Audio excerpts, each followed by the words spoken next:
If 2 and 3 are the roots of the quadratic equation 3x square minus 2kx plus m equal to 0, then the value of k plus m is 3x square minus 2kx plus m equal to 0 అను వర్గ సమీకరణం యొక్క మూలాలు 2 మరియు 3 అయిన k plus m విలువ అన్నాడు.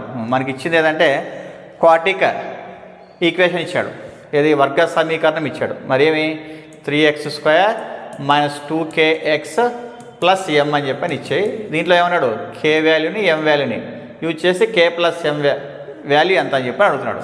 మరి దీన్ని మనము ax square plus bx plus సితో కంపేర్ చేశానంటే ఏ ఈక్వల్ టు ఏం రాయొచ్చు 3 రాయొచ్చు, బి ఈక్వల్ టు -2 రాయొచ్చు, -2k రాయొచ్చు, -2k.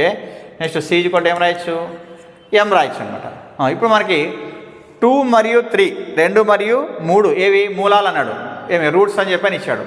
మరి రూట్స్ అని చెప్పని ఇస్తే మనకు అర్థమేమి ఆల్ఫా ఈజ్వల్ టు 2 అని, బీటా ఈజ్వల్ టు 3 అని చెప్పని అర్థం. దీని నుంచి మనకు తెలిసిన వెంటనే ఆల్ఫా బీటా అంటే మనకి ఏం తెలుసు, ఆల్ఫా ప్లస్ బీటా తెలుసు, ఆల్ఫా ఇంటూ బీటా తెలుసు.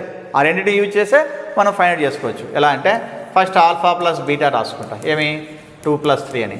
Alpha plus beta means minus b by a equals to ఎంత 5 అనమాట. మరి మైనస్ బి, బి వచ్చేసి ఎంత మనకు -2k బై ఏ వచ్చేసి ఎంత 3 ఉంది, 3 ఈక్వల్ టు ఎంత 5 అనమాట. ఇప్పుడు ఏమవుతుంది మనకు 2k ఈక్వల్ టు ఎంత 5 3 జా 15, తర్వాత k ఈక్వల్ టు ఎంత వస్తుంది 15/2 వచ్చింది, k వాల్యూ వచ్చింది. నెక్స్ట్ మళ్ళీ ఇంకేం కావాలి ఎం వాల్యూ కావాలి. ఎం వాల్యూ కావాలంటే ఇప్పుడు ఏం చేస్తున్నానంటే ఆల్ఫా బీటా తీసుకుంటా. ఆల్ఫా బీటా అంటే ఏమి 2 × 3 అనమాట. Alpha beta means c/a equals to 6, c means m by A means 3 equals to 6.